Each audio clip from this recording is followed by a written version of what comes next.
Hello and welcome to this virtual session. We're glad you can join us today. Before we get started, there's a few housekeeping items we'd like to go over with you now. Firstly, you can resize the webinar windows to cater to your viewing preferences. You can maximise, minimise and drag the windows to your preferred viewing size. If you look at the bottom middle of your screen, you can click on the widgets that you'll need to get the most out of this virtual experience. Secondly, Microsoft specialists are on hand to answer your questions in real time. So feel free to type in your questions using the Q&A window and we'll answer them as soon as we can.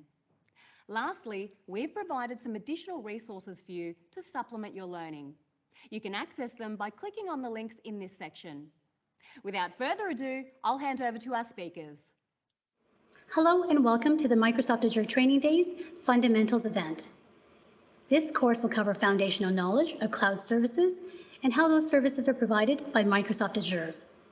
As we move from parts 1 to part 2, we'll cover cloud concepts, cloud models, Azure resources, Azure core services and solutions, and key services such as security, privacy, compliance, and trust. We'll wrap up with pricing and support. As you can see, we have a lot to cover. This course will prepare you to write your AZ-900 exam and obtain your Microsoft Azure Fundamentals certification. So let's get started. Let me start off by introducing myself. My name is Lorraine Lawrence, and I'm an Azure Technical Trainer based in the Toronto, Canada office. It is both my honor and privilege to be here with you today as we go through the Fundamentals course. The course has 6 modules. Module 1 will be Cloud Concepts. Module 2 will talk about Azure Core Services. Module 3 is all about Solutions and Management Tools. Module 4 will look at Security and Network Security. Module 5 will look at Identity, Governance, Privacy and Compliance. Ending off with Module 6, which is Azure Pricing and Life Cycles. Let's start by talking about the exam. This course maps directly to the AZ-900 Microsoft Azure Fundamentals exam. The questions are pulled from a pool of hundreds of questions, and you're given 60 minutes to write the exam. The exam will be multiple choice, and there will be no labs. If you look at the chart in front of you, the approximate weight of the subject matter is indicated on the right-hand side. The higher the percentage, the more questions you'll likely see on the exam in that area. If you're new to the cloud, I suggest you supplement this learning with a little bit more study. We have a wonderful Microsoft Learn course which maps directly to this course with extra reading materials, outside links, case scenarios, and quizzes. I highly recommend it. Let's begin with Module 1, Azure Cloud Concepts. In Module 1, we'll look at cloud models, including public, private, and hybrid cloud. We're going to look at cloud benefits and considerations and look at why customers are moving to the cloud. And then we're also going to look at cloud services and a term called shared responsibility. Cloud models. In cloud models, we're going to define what cloud computing is. We're going to look at the public, private, and hybrid cloud models, and then we're going to compare the 3 models together. So what is cloud computing? It's the on-demand access to a shared pool of computing resources. They are normally located around the world, and these resources can be anything from servers, networks, storage, database, applications, etc. The resources that you use can be provisioned and released with minimal effort. You don't need any deep technical skill to use the public cloud. Public cloud. It is owned by a cloud services or hosting provider. They provide resources and services to multiple organizations and users. These users normally access the network via a secure connection, typically over the internet. There's no deep technical skills required to use the public cloud, and the service is usually available to everyone, the public. So private cloud, on the other extreme, is owned by an organization. It is normally only limited to that organization, and the organization is responsible for everything, from actually purchasing the hardware, to the updates, to the networking and the security, everything. The organization does not normally allow public access to their resources. It is normally private. And then we have hybrid cloud. It is a combination of public and private cloud. The organization decides what resources they're going to put in the cloud and which ones they're going to keep in their own private cloud. Deep technical skills are required to maintain the private cloud and also ensure that both clouds can operate together efficiently. There is flexibility. The organization decides what is in the private cloud and what is in the public cloud, and they're able to meet any compliance regulations regarding security or data requirements. So let's take a look at the three models again. Public cloud, we talked about that.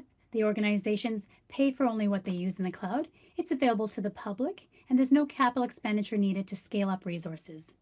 The other extreme is private cloud, where the hardware has to be purchased by the organization who is running that cloud. Deep technical skills are required for the maintenance and updates of this private cloud.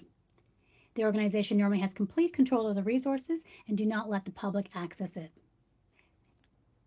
And then there's hybrid cloud, the most flexible of the three cloud models. The organization will determine which applications and resources run where, meeting any data requirements and compliance regulations they need to meet. So let's take a look at cloud benefits and considerations. Cloud benefits. We are going to look at some key terminology regarding the cloud. We're also going to look at capital expenditure and operational expenditure. And we're going to look at what a consumption-based model is. So why is everyone moving to the cloud? There must be a reason. The 8 terms in front of you are probably the biggest reasons customers are moving to the cloud. Let's start at the top. High availability, what is that? It's the ability to keep resources up and running for long periods of time with very little downtime. Then there's scalability. So we have 2 different terms, scaling out, which is horizontal scaling, which means adding more resources or servers or virtual machines as you need them. And then there's scaling up, adding to existing resources either by adding more CPU or adding more memory. Global reach, another big benefit of the cloud, is being able to access resources and put your resources around the world. And then agility, the ability to react quickly to workload demands. Do you have a sudden spike in traffic? Do you need to allocate more resources? Or do you have a sudden slowdown and need to deallocate resources? Fault tolerance is that ability to remain up and running if a component or service has a failure or no longer working. We all know what it's like to when you turn on your computer and you have that tap, tap, tap noise, meaning your hard drive is not working. Well, in the cloud, there's all sorts of ways of protecting yourself against that. And then we have elasticity, similar to scalability, but I want you to think of elastic band. So an elastic band, when you pull it, when you release it, it goes back automatically. That is elasticity, the ability to automatically increase or decrease resources as needed. Customer latency. You want to be as close to your customers as possible to reduce the latency for them accessing your resources. So now with the cloud, with that global reach, you can put resources around the world, putting them as close to your customers as possible. And then predictive cost. It goes with a calculator we'll look at later, helping you determine the actual cost of what you're going to spend in the cloud before you spend it. No one wants that surprise bill at the end of the month where they thought it was a certain number and it's double or triple. In the cloud, you're able to quote what you're going to spend before you actually spend it. And that we'll take a look at coming up soon. Let's talk about expenditure models. We have capital expenditure, or CapEx as it's known, is the upfront spending of money on physical infrastructure. When we needed to create our own data center, we had to get budgets approved, buy a space or have a location, go out and physically buy those resources, and then network them all together, put them all together to build our own data center. So that's a capital expenditure model. In the cloud, we don't need to do that. We are spending as we need it, and that's operational expenditure, OpEx. So the expenses are normally deducted in the same year, and you're paying monthly or yearly for those expenses. So capital expenditure versus operational expenditure. Consumption-based model, another huge benefit of the cloud. Previously, when we used to have our own data centers, we'd have to plan for those spikes in traffic in the data center when we're actually building it. So most data centers would run at 50 to 60% of their actual capacity, having room for that spike whenever it happened. In the cloud, we don't have to spend that money up front, and we don't have to plan for that in advance. We use the resources as needed and pay as we use them. Think of it like your utility bill. You have a meter on it and you pay by what you actually use. The same thing in the cloud. You're paying by what you actually use. And if you don't need a resource anymore, you can deallocate it or remove it from the cloud. So let's talk about cloud services. Cloud services. We actually have three different types of cloud service models. The first one being IaaS, which is infrastructure as a service. The second one, PaaS, which is platform as a service. And then we have SaaS, which is software as a service. Each contain different levels of managed services.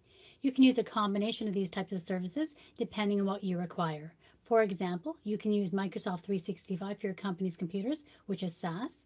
In Azure, you can host your VMs, which are an IaaS model. And you can use Azure SQL Database, which is a PaaS model, to store your data. The cloud gives you that flexibility, and you can use any combination you choose. It's important to understand these different service models because they're used in conversation, documentation, and training.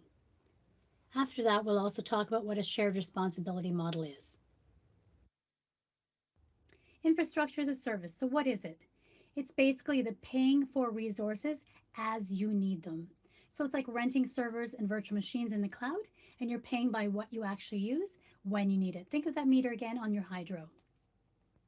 So in this case, infrastructure as a service, you're going to rent servers, you're going to rent the firewalls and security, and you're renting the physical data center or the building, and you put all your resources on top of that.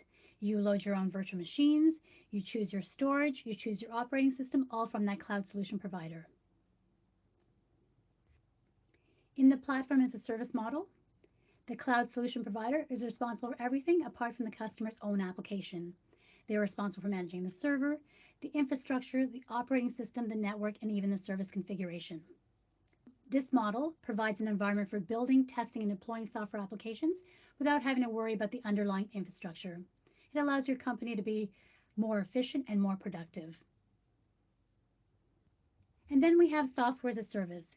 Users connect to and use cloud-based apps over the internet, for example, Microsoft Office 365 and calendars, and they're basically renting that software monthly or yearly. The cloud solution provider, so in this case Microsoft, would take care of everything else. So the servers, the networking, the operating systems, the physical buildings, development tools, and even the hosted applications and apps.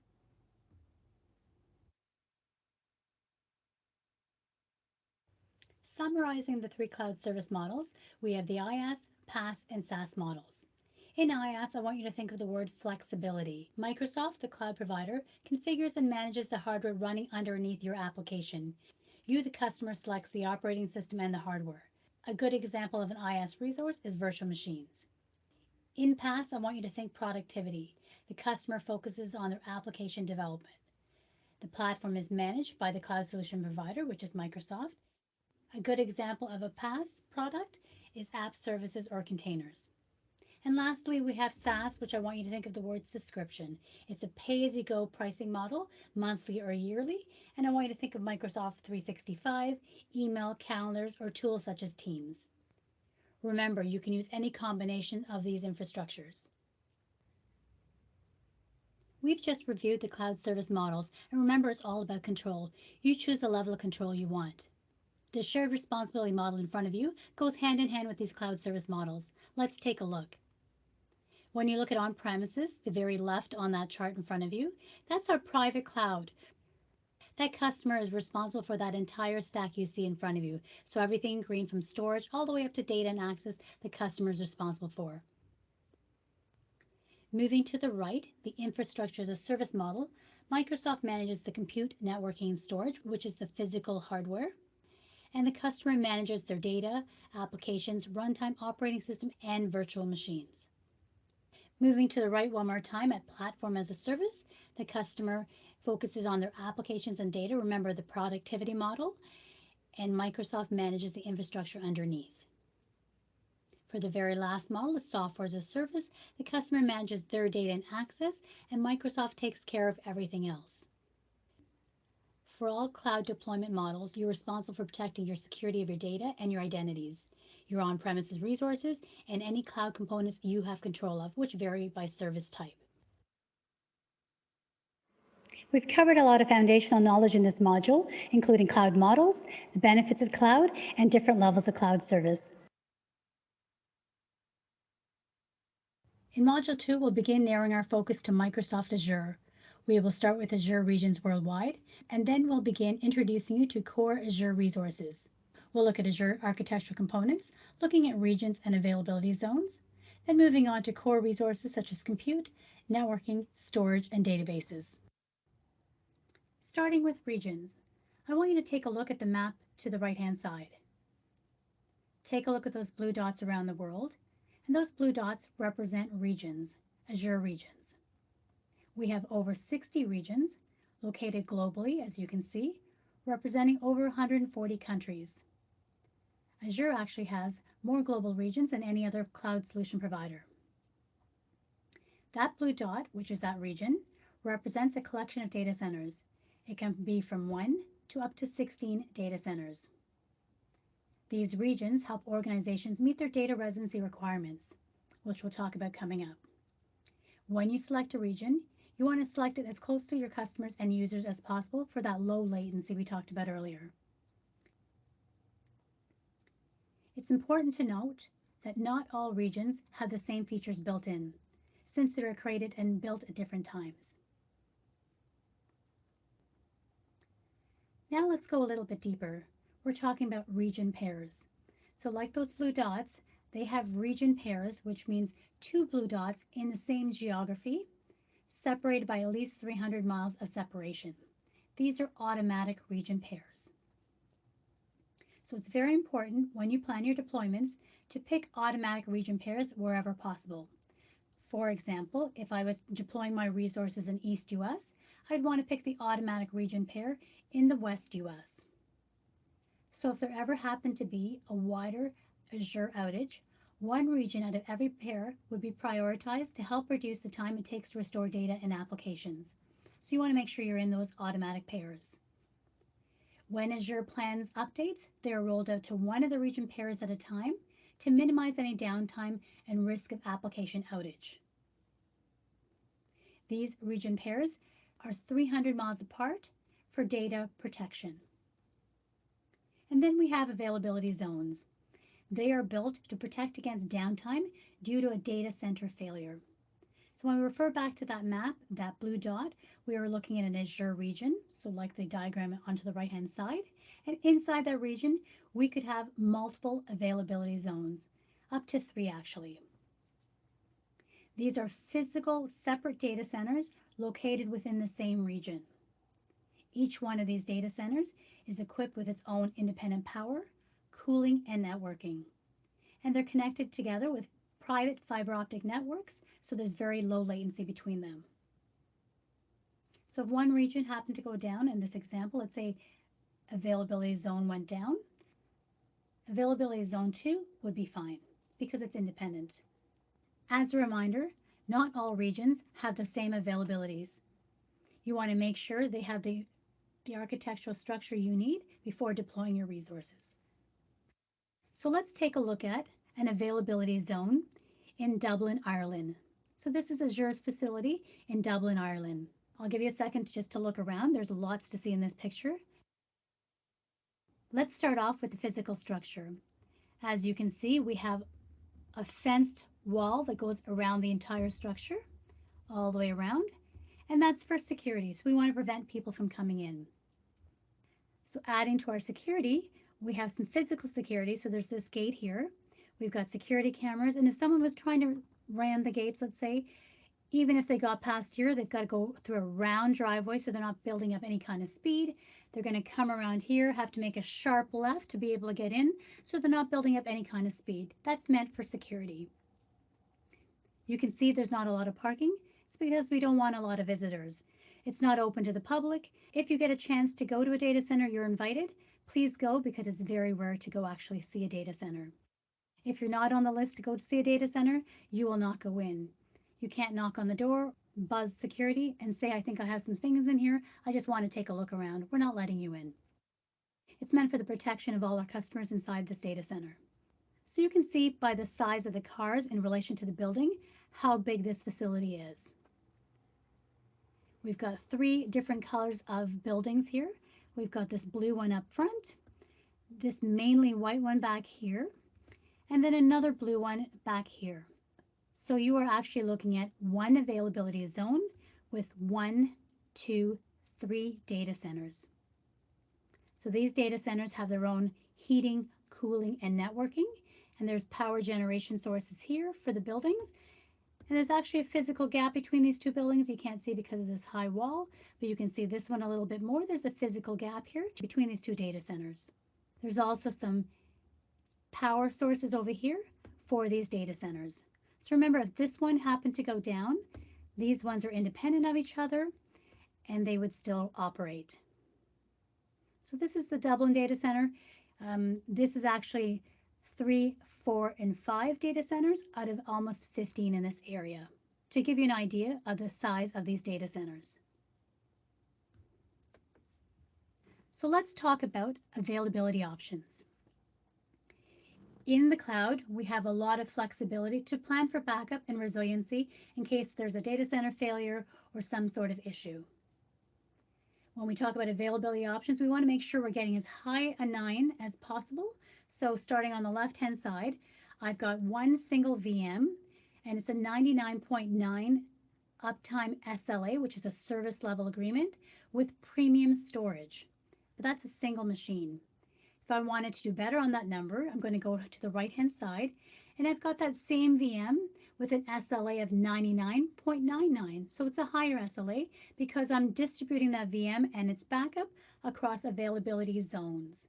Remember, that's separating themselves from each other, independent power, cooling, and networking in a region.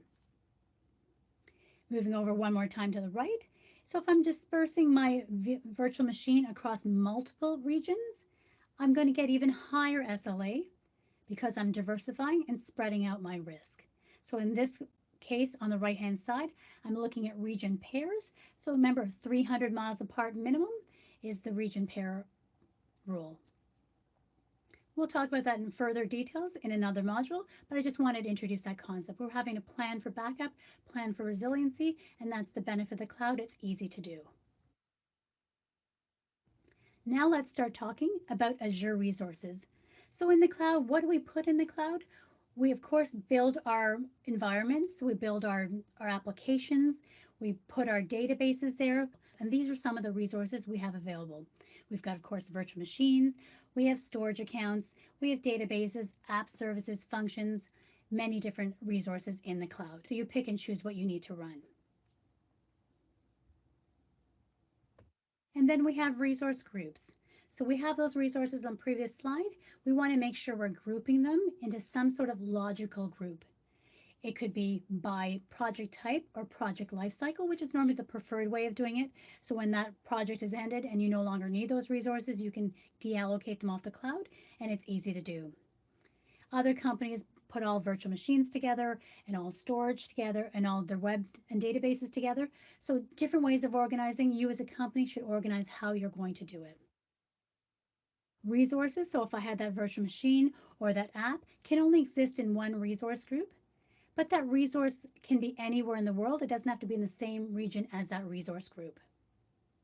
You can move resources between different groups if you needed to, and applications can access multiple resource groups. They don't have to be in one resource group. We're also going to talk about role-based access coming up, and that's ways of securing your access to those resources. Now let's talk about something called Azure Resource Manager, or ARM for short. ARM, or Azure Resource Manager, provides that management layer that helps you create, update, and delete resources within your subscription. The best benefit of it is it allows you to automatically deploy and configure resources using different automation tools and scripting tools such as Azure PowerShell, Azure CLI or Command Line Interface, the Azure Portal, REST APIs, and client software development kits. Automating the creation of resources help you maintain consistency and standards across your deployment. So suppose you have several business units around the world and they require 10 identical resources. You can use an ARM template or Azure Resource Manager template to deploy those resources consistently. So that's one of the benefits of using an ARM template.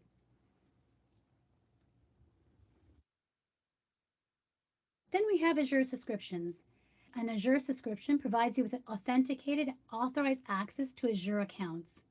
In the diagram to the right-hand side, you can see we have in blue an Azure account, and underneath it we have 3 subscriptions. I want you to think of subscriptions as the billing account. So take out the S from subscription and put a $sign there. So the bill would come to dev, would come to test, and would come to production in this example. So the billing account is a subscription and it's an automatic billing boundary.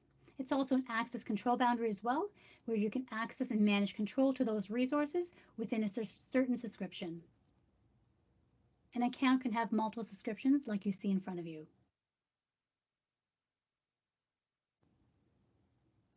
We're going to jump into the portal and take a look around. So let's go.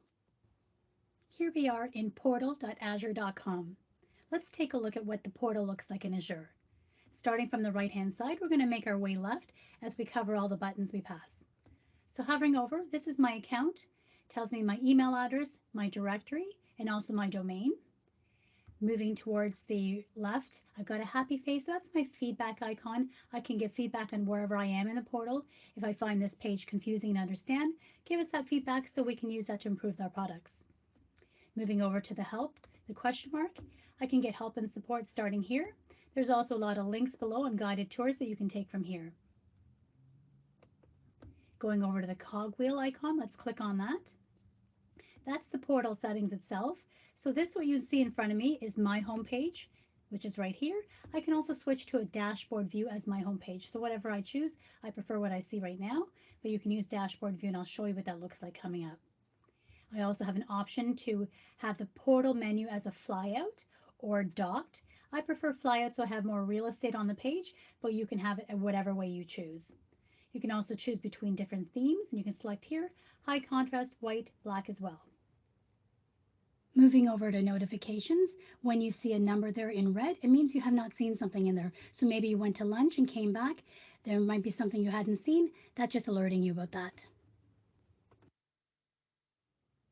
Moving one more over to the directory and subscription tab, I can filter between what subscriptions I want to show up when launching the portal.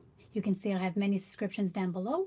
I'm going to keep HR tests because I'll be using it all throughout the day. This next button on the top is called Cloud Shell. It's a greater than symbol and an underscore is what it looks like, but it actually pulls up a scripting environment right inside the portal without us having to go anywhere. It's very handy. Moving over one more time to the left, I've got the search bar and I start to type in a word and it starts to filter in services, resources, marketplace, and there may even be a video or two that pops up that helps guide me through what I'm trying to do.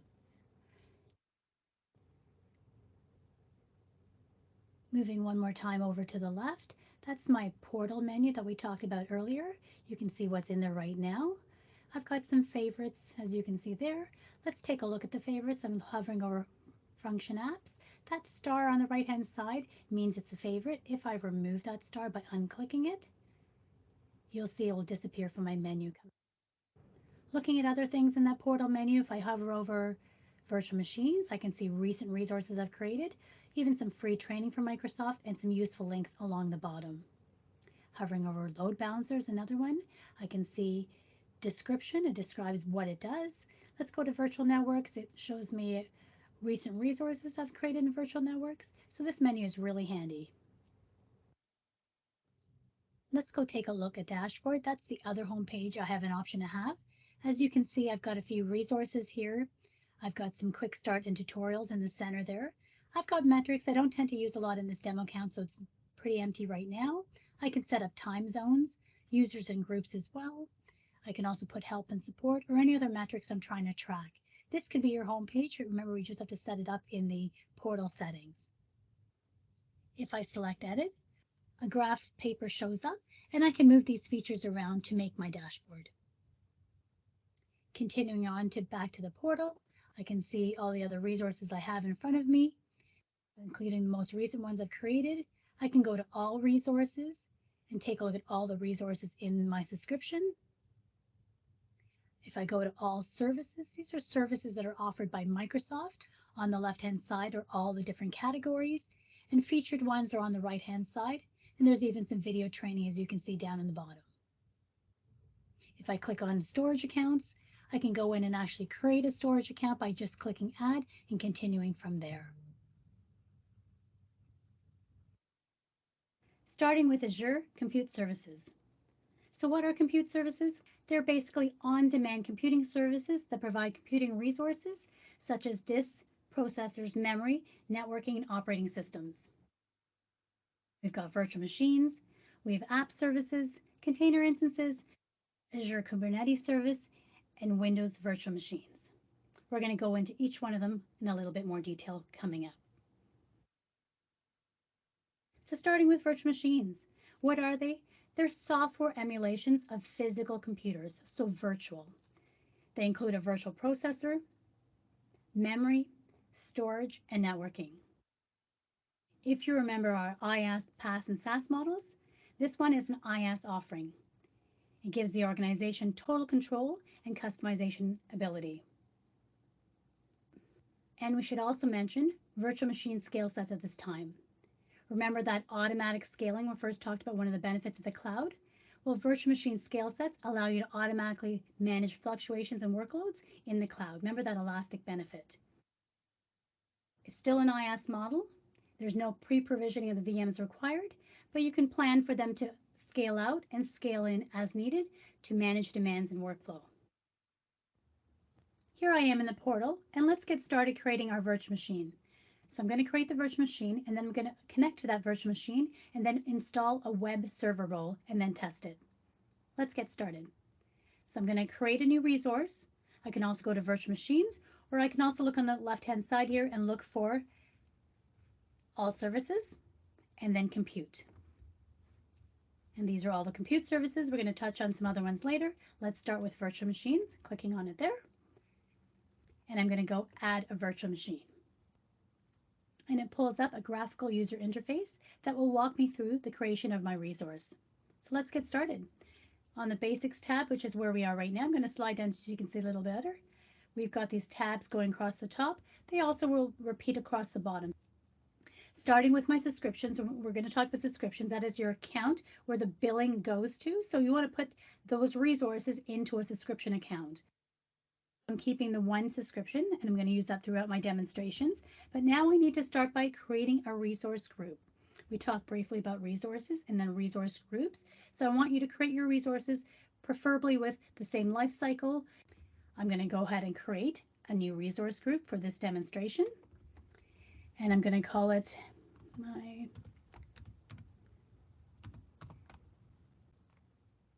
my resource group VM. The name is available because it's in green. You can see that right here. I'm going to go ahead and create.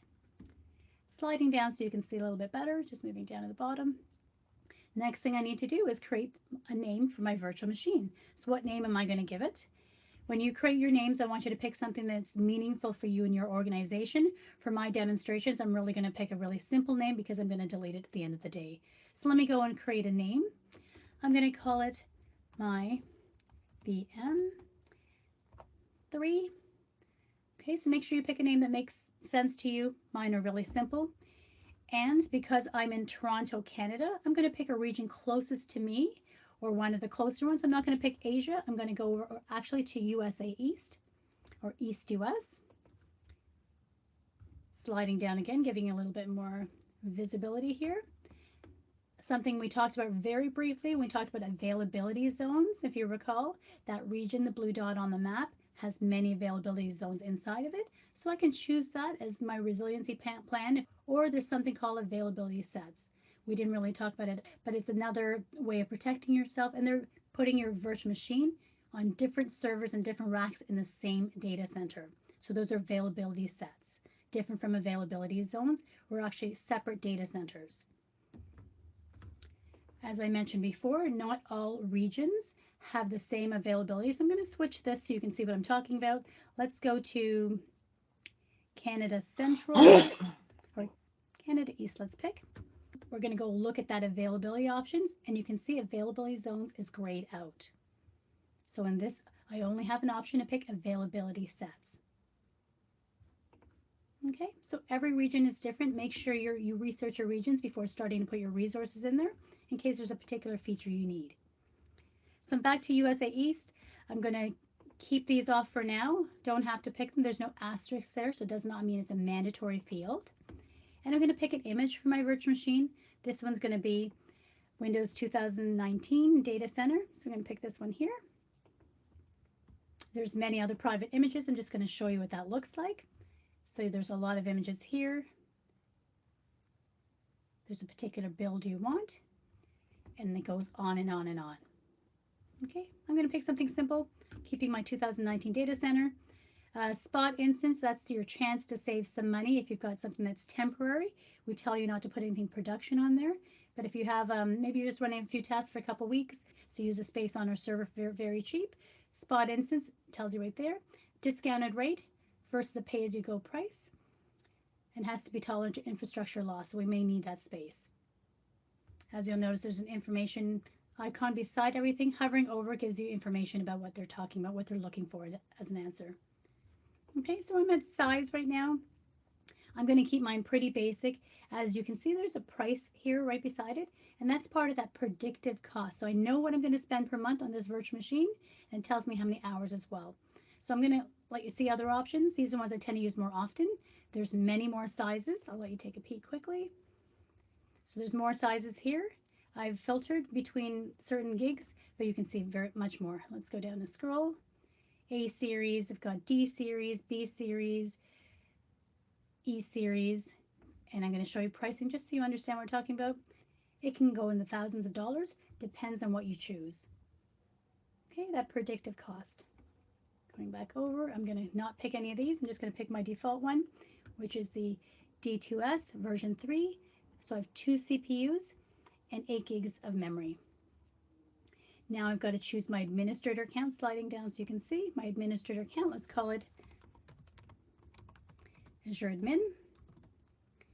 And I need to choose a password. So it meets all the criteria for my password between 1 and 20 characters. It doesn't have any special characters, and it's not a reserved word.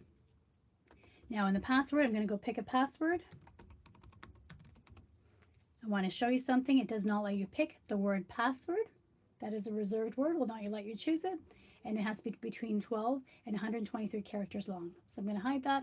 I'm going to put in my real password. There you go. It's okay.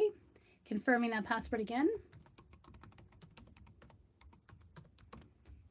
They match, so I'm good to go. Sliding down a little bit more. Now we're at inbound port rules. So as I mentioned before, we're going to connect to this virtual machine, so I need to have some public inbound ports open. So I'm going to make sure I'm allowing ports, and let's go through and choose. I'm going to definitely RDP to it, so I'm going to put that on, and I've got HTTP as well, port 80. So I've got 2 ports open, as you can see, and I'm allowing access because I want to check and connect to this virtual machine. That is allowing IP addresses to access my virtual machine, which I'm trying to do. And it gives me a warning that there is public access to my VM, which I want. Sliding down a little bit further, licensing. So if I bring my own license, you're going to talk about that when we go through the cost calculator. I'm saving on the licensing fees, which if I have a license, I will definitely bring it. I don't have one, so I'm not going to click that box, but there's a way to save up to 45% or 49%. Moving over to disks. So I'm going to choose premium storage, but I have other options. Premium storage with only one virtual machine running, no backup into an availability zone or an availability set, gives me a 99.9 uptime SLA. And we'll talk about that coming up. So I'm keeping premium storage. Scrolling down a bit more, I'm going to go into networking next. And I want to make sure I can connect to my ports. Scrolling down so you can see it a little bit better. So a virtual network is going to be created, a subnet will be created, and I'm going to get a public IP. Let's check the ports that I have open. I have to make sure both of them are selected. So RDP 3389 and HTTP 80. Warning me again, it's going to be allow public access to my virtual machine, which I want. We'll talk about load balancing coming up. It's not part of now, but you have that chance to load balance across various machines if the load increases. I'm not going to touch that. We're going to go down to management. Going to turn off boot diagnostics for now because I don't need it. It's a demo machine. Let's take a look at this screen a little bit closely while we're here. I have an option to auto shut down. So suppose I'm working on a test project and I don't want it running over a weekend, or maybe the office is closed for a few weeks. I can actually shut down that virtual machine and I can set the shutdown options. Clicking on it briefly, show you what that looks like. I can shut down, say, at 7 p.m. Do I want a notification before shutting down, and who does that notification go to? I'm going to turn that off for now, but that's where you'd find it. I can also enable backup and start that. I'm not putting that on right now, but I can set that up right while I'm setting up my machine.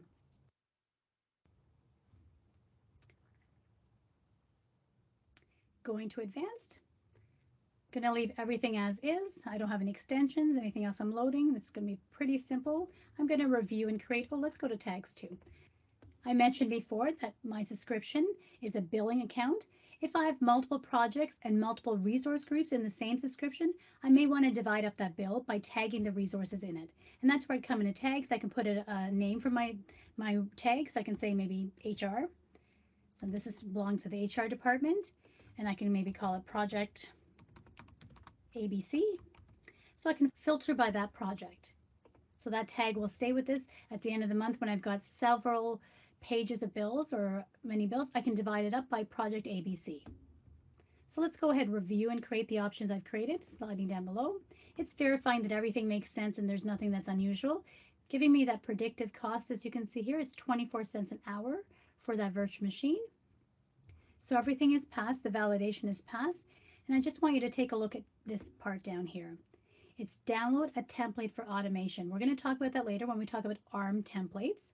But if I had a lot of complicated choices I made along the way, I may not want to do this every single time when I'm creating a virtual machine. So I could save that template to reuse again and again. I'm not going to do that because my options were quite simple, but I'm going to go ahead and create. As you can see, it's starting to work and create. It's also moving up here, warning me something is going on. So it's really going to quickly create. Okay, so my resource is created. I can either go here or the other spots. I'm just clicking on the top one. I'm in my virtual machine called Virtual Machine 3. It is running. It's in East US. So it's ready to go. Just sliding down so you can see a little bit more. So now I want to connect to this virtual machine, and then I'm going to load a file. So let's go to connect. I'm going to connect through RDP because I opened that port. And I'm going to download the RDP file.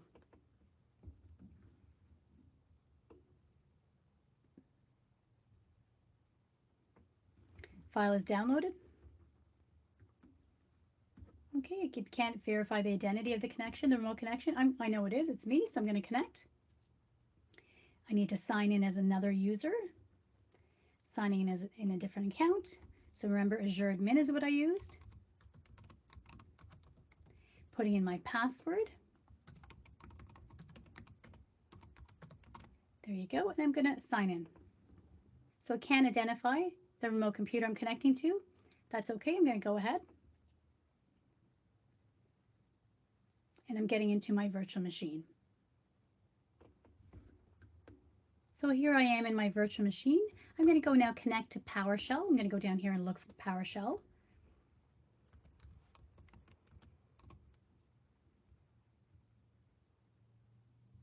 There it is there. I'm going to go run PowerShell. Here I am in PowerShell. I'm going to install the web server feature in the virtual machine now. So I'm going to paste the commands I've got ready. So it's install Windows feature. The name is web server and including management tools. Selecting enter, it's going to run. There you go. So it's finished installing my web server role. You can see success is true. So now I'm going to go back into my actual portal and take a look and connect to it. Back in the portal, I'm at my virtual machine. It's Virtual Machine 3. It is running.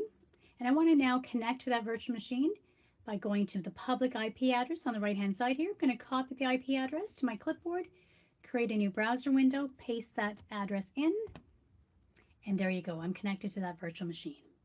So we just came back from the portal. We created a virtual machine where I had to pick the resource group, name the VM, and then I connected to that VM through RDP. I loaded a web server image, and then I also tested to see that I could connect. That was one type of compute resource. There's another type of compute resource options, and they are called serverless computing options. So serverless computing is different from virtual machines where it doesn't need storage and an operating system to run. They run as needed when needed. So they are that PaaS service, the middle model of the three services, IaaS, PaaS, and SaaS that we talked about. So it's a PaaS service, and the first one we're going to look at is called Azure App Services. They're a fully managed platform to build, deploy, and scale your web apps and APIs quickly. They work with .NET, .NET Core, Node.js, Java, Python, or PHP. Remember, this is that PaaS offering, so they're cheaper to run, faster to run as well, and you're just paying by that short usage time. Now we're looking at another serverless compute option, which are called functions. What functions are small pieces of code that you can launch without worrying about the app. Think another PaaS offering. A function is triggered by a specific type of event, such as changes in data, responding to messages, running on a schedule, an HTTP request, or even an event triggered by another SaaS application. They're designed for short run, and they're little tasks that are stateless.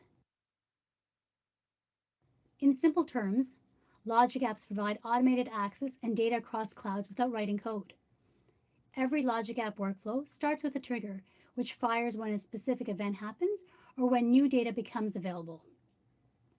Many triggers provided by the connectors in logic apps include basic scheduling capabilities, so you can set up how regularly your workloads run. Remember, part of the serverless compute option, these two tools run instantly in short bursts. And now we're going back to look at serverless compute options. Azure Container Instances are a lightweight virtualized environment that does not require that operating system the virtual machines need, and they respond to changes on demand. So ACI, or Azure Container Instances, are preferred ways to package, deploy, and manage your applications. You simply call the ACI endpoint, and the ACI service takes care of managing that infrastructure for you. Again, it's a PaaS offering, if you remember the IaaS, PaaS, and SaaS models. So they're quick to run, very economical, and they run for you. They're taken care of for you. With ACI, you can choose to have them event-driven, but you can also have them sit there and be long-running. They can run for hours, days, weeks, or months. Basically, they're containers that you spin up or down as you need to go. You can deploy public and private Docker images, which are stored in registries to your container, and we'll look at that in the next demonstration. And then we have something called Kubernetes service, and it's a type of orchestration service to manage these containers. So when your applications start to grow, you've got multiple containers across multiple servers, operating them becomes a more complex issue. That's when you can use Kubernetes service. In simplified terms, you would use AKS for running multiple containers with sophisticated orchestration, managing rolling upgrades, automatic scheduling, and automatic scaling. To help you remember the word Kubernetes, I want you to think about a large container ship traveling across the ocean. The captain of that ship normally manages the placement of those containers because he is in charge of that ship. The word Kubernetes, loosely translated in Greek, means captain. So that may help you remember the word Kubernetes. We are going to go back into the portal to deploy an Azure Container Instance. Configure and deploy a Docker container to an Azure Container Instance, and it's going to display a hello message on an HTML page.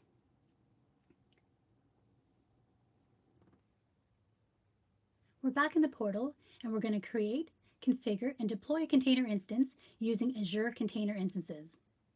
The container itself is a Welcome to ACI web application that displays a static HTML page.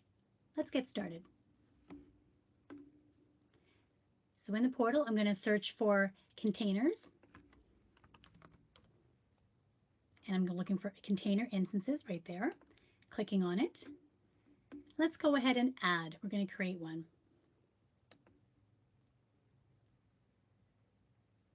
Similar screen shows up. Just going to scroll down. Basics, I'm putting it in the same account. Resource group, I'm going to create a new resource group for this one.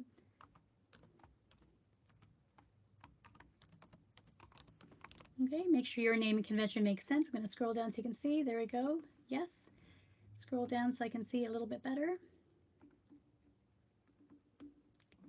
I have to pick a container name, and I'm going to use that is available. It's between 1 and 63 characters long. Region, again, I'm going to keep all mine in East US. There I go right there. Scrolling down a little bit more, and I'm going to use that Docker Hub. It's going to be publicly accessible. And the image I'm going to use is the Hello World image.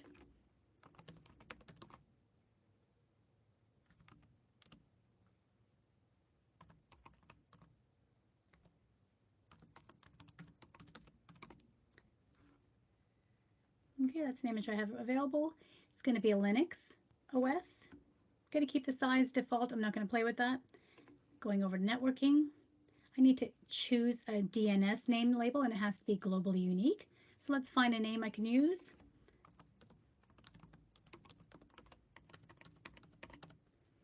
That name is available. Scrolling down so we can see. And I'm going to leave everything else the same. Going to review and create.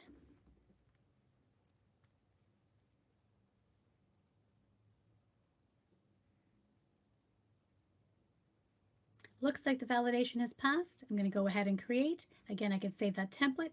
Going ahead and creating.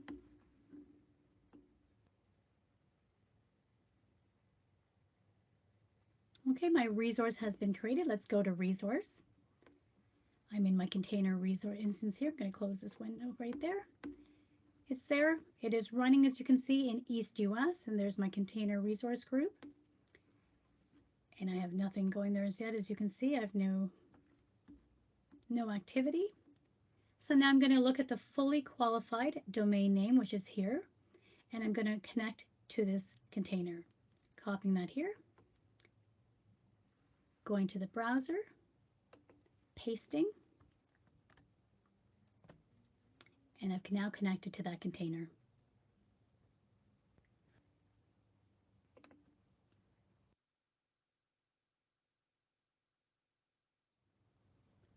With the shift to remote work and working from home, having access to a great computer is a must. But buying, provisioning, and securing and shipping this computer and maintaining it is an IT department's worst nightmare. What if a company could purchase a virtual desktop in the cloud for each one of their employees, and that could run on a standard OS with a standard set of applications and be managed and maintained remotely? That is what Windows Virtual Desktop is. Windows Virtual Desktop gives you the flexibility of virtualization for a wide range of computing solutions, which support Linux, Windows Server, SQL Server, Oracle, IBM, SAP, and more. All current generation virtual machines include load balancing and auto scaling at no cost. We have many networking services in Azure, the first one being Azure Virtual Networks, which enable many types of Azure resources, such as virtual machines, to securely communicate with each other, the internet, and on-premises networks. A virtual network is scoped to a single region. However, multiple virtual networks from different regions can be connected together using virtual network peering. We also have Virtual Private Network Gateway, VPN, which is a distinct type of virtual network gateway that sends encrypted traffic between an Azure virtual network and an on-premises location over the public internet. It provides a more secure connection from on-premises to Azure over the internet. And lastly, we have Azure Express Route. It's a dedicated private connection from your on-premises location to Azure through a direct link that you would set up with a connection provider. It can be expensive. You would pay a flat rate or by traffic volume, and it's meant for large enterprise customers who need the speed and secure connection. We're back in the portal at portal.azure.com, and we're going to do our next walkthrough. In this walkthrough, we're going to create a virtual network. Then we're going to create 2 virtual machines, and we're going to have one ping the other one. So let's get started. So we need to start by creating our virtual network. I'm going to go search for virtual network up here. And as you can see, it was also one of my favorites, one I've used recently, so it's there as well. So I'm going to click on it here. And I'm going to go to add and create that virtual network. I'm going to use the same subscription. I'm going to create a new resource group. So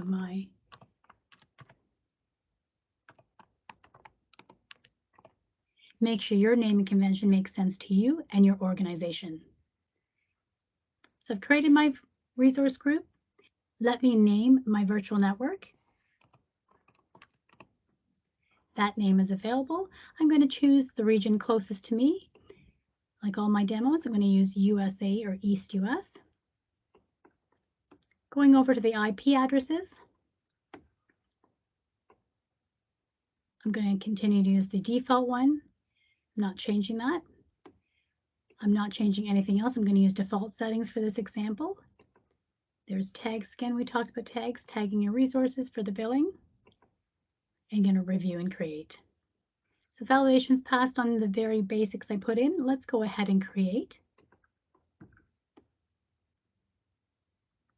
As you can see, it's starting to deploy. That was nice and quick. I'm going to close this down. We're going to go to that resource. Let's just make sure it's running. So it's my virtual network 2. That's what I named it. It's in East US. That's the resource group I just created. So it's there. So let's start by creating my virtual machines. I'm going to go look up here for virtual machines. There it is right there. Clicking on it there. Going ahead and adding virtual machine. Sliding down so you can see my screen a little better. I'm going to find that same resource group because I'm going to put the 2 virtual machines into the same resource group. So I'm going to go look for it here.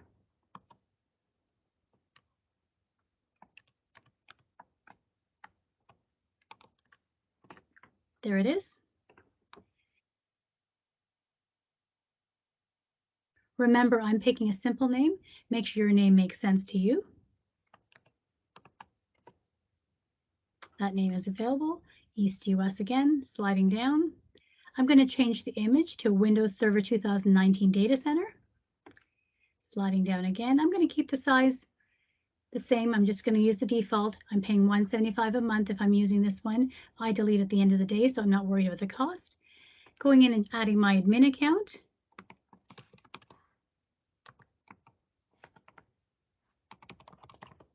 Adding a password. Confirming that password.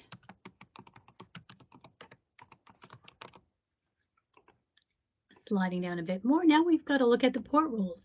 Which ports am I going to allow access to my virtual machine? So I'm going to pick selected ports because I want to be able to ping them. So I need to put a selected port. I can't choose none. And let's see my options here. So I've got HTTP 80. I've got HTTPS, SSH, and RDP. So we're going to use RDP for this example. So I've kept that highlighted and it's chosen. And it's warning me that this IP address will allow access to my virtual machine, which I want. Sliding down a little further, going to disks. I'm keeping the defaults again just to make it easier. Premium SSD, remember that gives us a 99.9 SLA.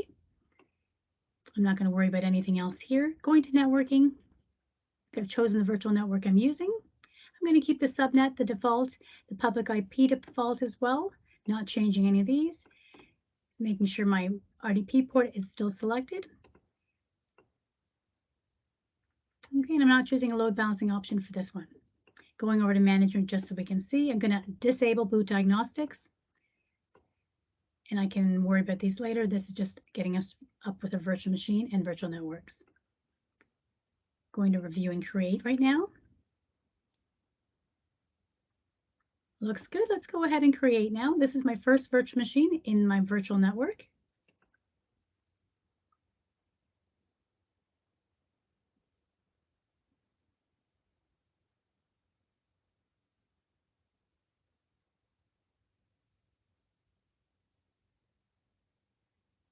There you go. My resource has been created. I'm going to go to resource just to verify. So this is my first virtual machine that I just created, VM3. It's running and its location is East US. So let's create another virtual machine. I'm going to go up to here. Virtual machine is here, so I'm going to select that. Go ahead and add. We're going to do the same thing with another virtual machine, sliding down so you can see it a little bit better. I'm going to put it in the same resource group. So I'm looking for my resource group, virtual network, and it's 2. There I go, right there. And I'm going to name this virtual machine. So very easy for me.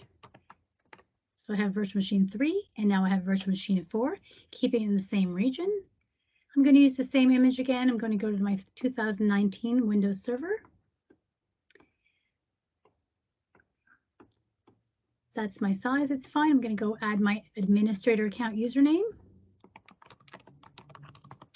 Typing in a password. Verifying that password. Sliding down. Again, I need inbound port rules to say allow selected ports because I'm going to ping these machines. They're my options again. I'm just picking RDP. Everything else is the same. I'm just going to show you just so we know. Premium SSD, going to the networking options. I'm going to keep the default. It's using the same virtual network as if you remember, VNet 2. Keeping all the other settings as default, so the subnet, the public IP. It is warning me that all IP addresses will have access to my virtual machine, which I'm aware of. Let's review and create. First validation is passed. I'm going to go ahead and create.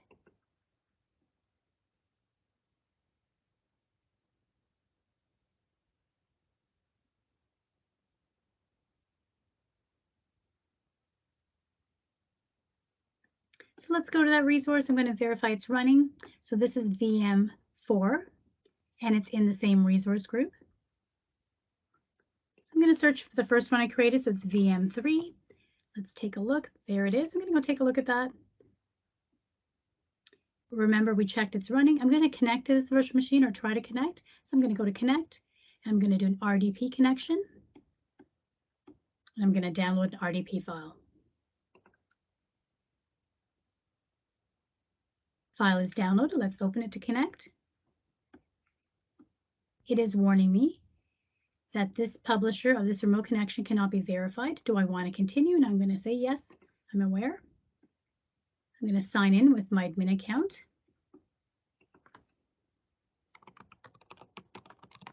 Put in my password.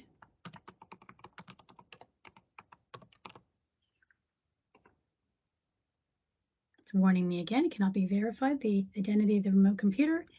I'm aware. I'm going to go in.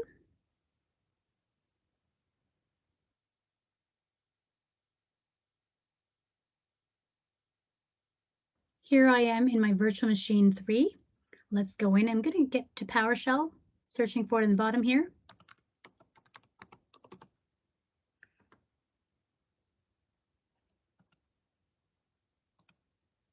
There it is there. And I'm going to sign in as admin.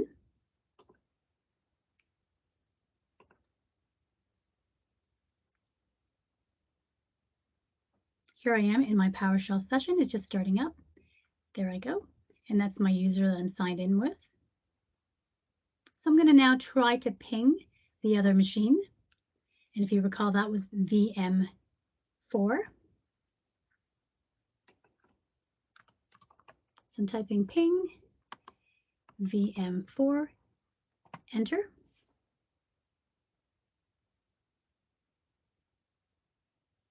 So request timed out.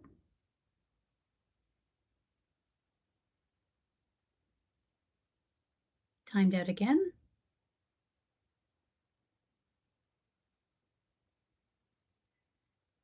So it's timed out. It sent 4 packets, so it's not able to connect.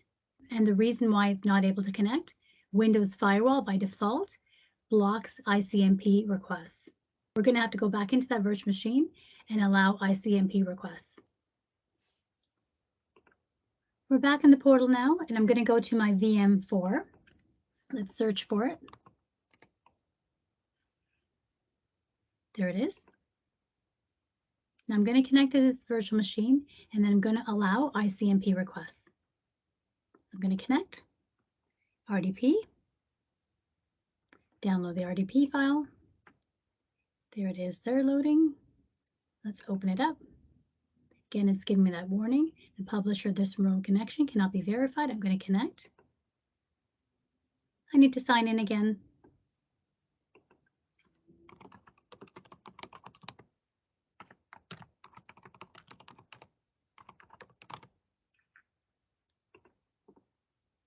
Again, another warning. The identity of the remote computer cannot be verified. I'm going to continue.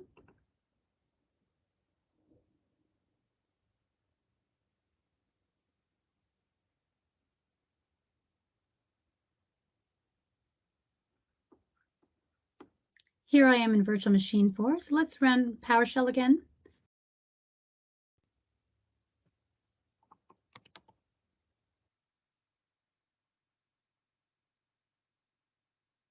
I'm going to run as admin again.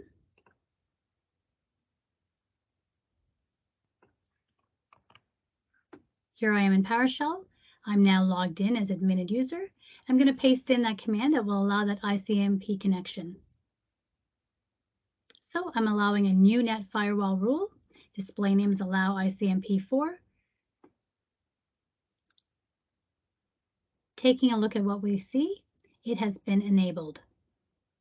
Now we're going to go back to the virtual machine, first one, virtual machine 3, and we're going to ping it again. I'm back in the portal in VM3, and I'm going to connect again using RDP to my virtual machine. And then I'm going to ping virtual machine 4 again. I'm going ahead, open that file, sign in.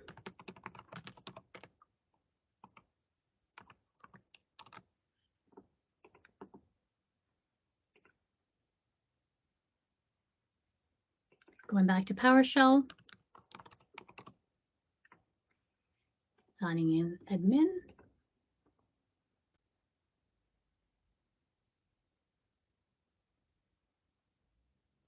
So let's try again to ping virtual machine 4.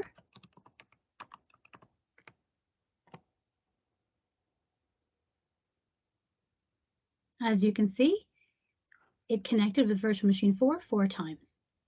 4 packets sent, 4 received. So because I allowed that ICMP connection on virtual machine 4, I'm now able to connect. Congratulations, we've just successfully completed this lab. We created a virtual network, created 2 virtual machines in it, tried to ping the first one. It did not let us because of the Windows firewall security. So we went ahead and allowed an ICMP connection to that virtual machine, which was virtual machine 4, and I just pinged it and it connected. We have a variety of database services in Azure, including Cosmos DB and SQL databases. Cosmos DB is a globally distributed database service that enables to elastically and independently scale throughput and storage across a number of Azure geographic regions. It's a non-SQL database. It allows you to take advantage of very fast millisecond database access using your favorite API tools such as SQL, Cassandra, MongoDB, and Gremlin, and it's the first and only service to offer 5 nines SLA. And then looking at our SQL database offerings, we have Azure SQL Database, which is a relational database as a service based on the latest stable version of Microsoft SQL Server. It's a high-performance, reliable, fully managed, and secure database. Azure Database MySQL is a fully managed SQL relational database service for app developers based on the MySQL Community Edition. And then we have Azure Database for Postgres. It's a relational database based on the open source Postgres database engine. We also have an Azure Database Migration Service. The Database Migration Service is a fully managed service designed to enable seamless migrations from multiple database sources to Azure with minimal downtime. Many organizations have SQL databases on premises. What if you could move those SQL databases into the cloud without having to touch the code, structure, and security?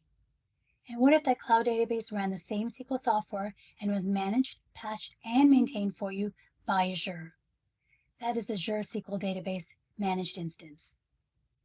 The goal for SQL Database is to provide customers wanting to move to the cloud with as close to possible zero-friction platform. It has a 99.9 uptime and a 99.99 parity with the on-premises SQL Server because it runs on the same source code. So instead of worrying about the expense to re-platform an application and database to run in the cloud, you could just move it to Azure SQL. Azure Managed Instance combines the broadest SQL Server database engine compatibility with all the benefits of a fully managed evergreen platform. SQL Managed Instance has a near 100% compatibility with the latest SQL Server database engine, Enterprise Edition. It provides a native virtual network implementation that addresses common security concerns and a business model favorable for existing SQL Server customers. It allows SQL Server customers to lift and shift their on-premises applications to the cloud with minimal application and database changes. At the same time, SQL Managed Instance preserves all past capabilities, including automatic patching, version updates, automated backups, high availability, all of which drastically reduce management overhead and TCO. The last thing we need to cover in this module is the Azure Marketplace. What is Azure Marketplace?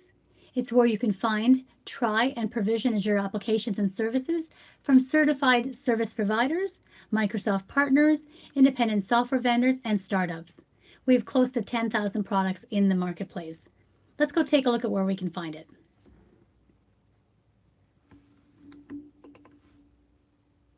We're back in the portal and we're going to look for a marketplace. Let's go search it up here. There it is. Let's click on it. So here's the marketplace. And here are some of the categories of the products we have. You can click on any one of them. Let's start at the top, maybe compute resources. And if I'm looking for a particular build of something I'm using, you can go more and more and more. You just keep looking. There's 10,000 products in here, products and services in here. Go back to some maybe database tools.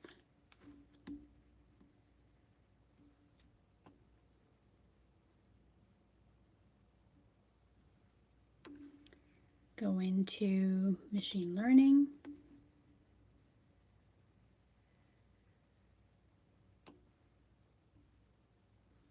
Okay, that's Marketplace. You can search right at the top, and that's where I found it.